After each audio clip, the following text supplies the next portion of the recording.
Welcome to the studio room, friends. Today we are, on today's episode, let's call them episodes. Are you hearing clicking in my ears? I am hearing a bunch of clicking, clocking. My whole body is like falling apart. And my chair. My body's clicking and clinking, and then my see? And then my chair is clinking and clinking.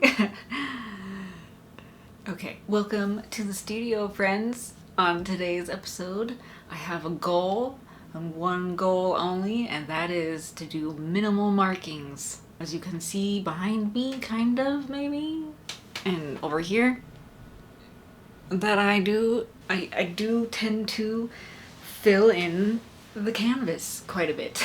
When I was going through the footage of last week's episode, I was noticing, in the beginnings, the few little lines, and I had a thought of, what if I just make a piece of artwork where I only do minimal charcoal marks, where it's mostly the lighter background? I've never really done that before. But yeah, there's not a whole lot to say at the beginning here, because I don't have a whole lot to go off of when I'm keeping it minimal. Anywho's, I do have some show and tell. You can see him hanging out over there. Let me get him. Come here, you.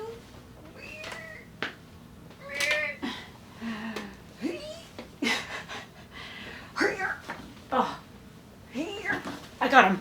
Okay. So one of the first art videos that I had done, if you were back there, then if you have gone back and seen that video, or if you were following me back then, I did a Halloween video where I created a Fester Addams with eyes that would follow you around. And the other day, my mom and my brother came across the OG guy from the 90s. He is missing the other half of his body.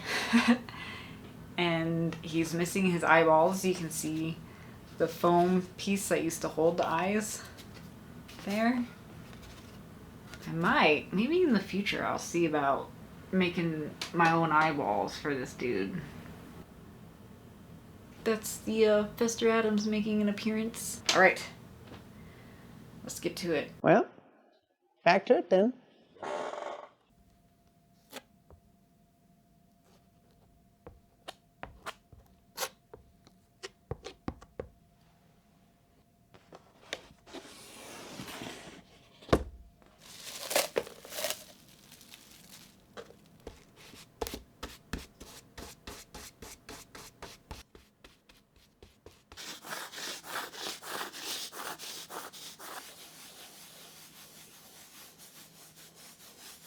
Okay, so for the first little bit, I was working on this image of, it's supposed to be like a side profile with white hair hanging down.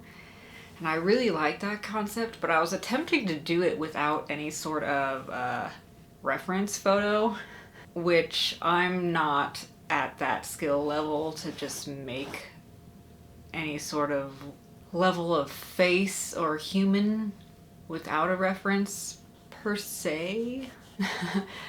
And it was just not turning out how I wanted it. So that is going to be a concept for a later date, because I think I'll actually do that, and I'll do darker hair, because I was going with a lighter hair with the thought process of the face being the only thing that was the charcoal marks. So I scrapped that after deciding that was just not working out the way I wanted it to, and went with my backup, which was my spider. And my spider is my old studio friend. I had a little studio friend. Some spiders I don't mind. Okay, so I do like bugs. As I've said in the past, there's like a weird bug on my window over there. What is that?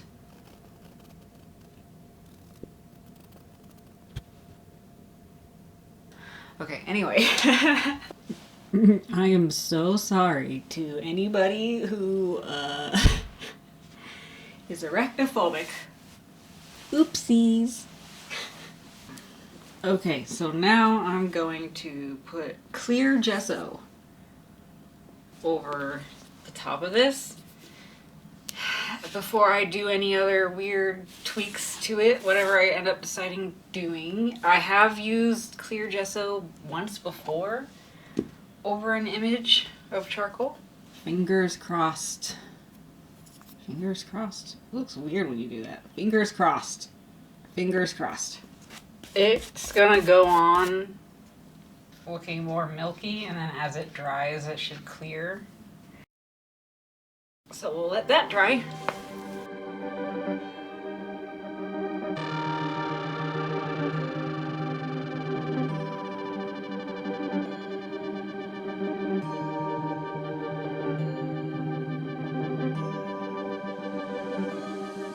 You know little tiny house spiders that make their little webs in a little random corner spot? And you just kind of go, it's not really doing anything, you let it be. you know a little bathroom buddy, or in my case it was a little studio friend. She hung out at the bottom of my studio door, or on the side where the hinges are. I believe she is no longer with us. Maybe gave up because I'm not getting any food in here. Yes, and I had named her Charlotte, obviously, because that's what you name spiders like that.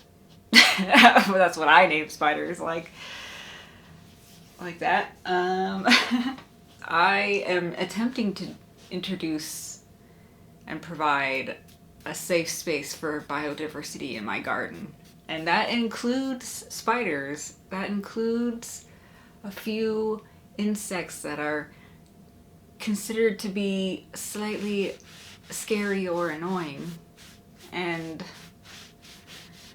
as long as they're doing their job and the balance is in place there, because you can have an imbalance of insect in your yard. A good example would be some people will spray for spiders or something all around their property and then kill off a whole bunch of the insect population, except for one particular type of spider, like, for example, wolf spiders.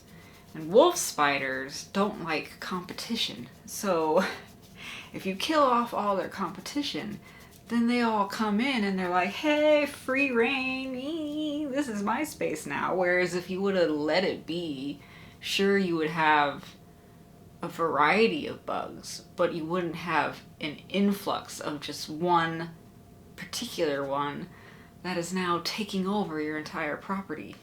Especially when it's one that like freaks you out more, like a wolf spider would freak out most people because they're larger spiders. I need to get my coffee.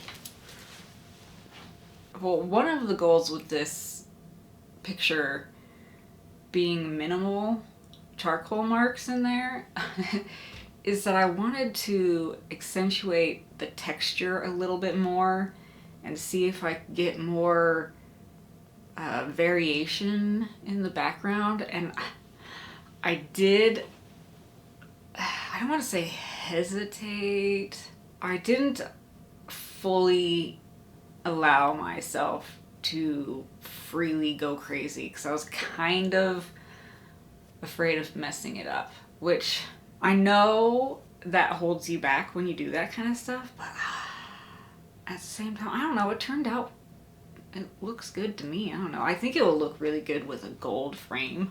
I have this random fat gold frame that is not the right size for this canvas, so I need to get a canvas that will fit this. But I was thinking that a gold frame, or a gold frame with a little bit of black in it, kind of like the one right here, would look good with this. Either that or like a deep colored brown would look good with it, I think. I put my coffee on the floor. That's a bad idea. I would spill that everywhere. let's go find a frame real fast. Because why not?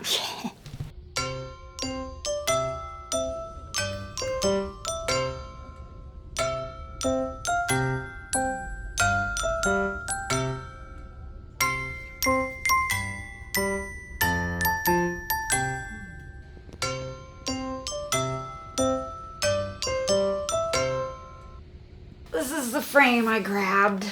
Boop. So hopefully, usually I take the picture with me, but I didn't because it's not sprayed yet. Yeah, okay, that works. I think I was a little too gingerly with the texture details. I might mess around with that a little bit more. I swear I say that every time I do a picture. Every time I do a painting, I'm like, maybe I will do this later. Ode to the studio spider. Yeah, ode to the studio spider. Thank you guys for watching. I'm trying to allow myself to do whatever. This is the part that gets annoying. I was debating on whether or not to do a spider because I was like, there's people who are freaked out by bugs and spiders. Maybe I shouldn't do that. Why do I censor myself like that? Don't do that. Don't do that. I need to stop this. What should I do? Bye. Side note, while I was there, the guy checking me out was like, oh, are you a skater? And I was like, no. And internally I was sitting there thinking, yeah, I kind of wished I learned how to skate back in the day. I swear I never quite fit in anywhere, but that's okay. Bloop. Bye.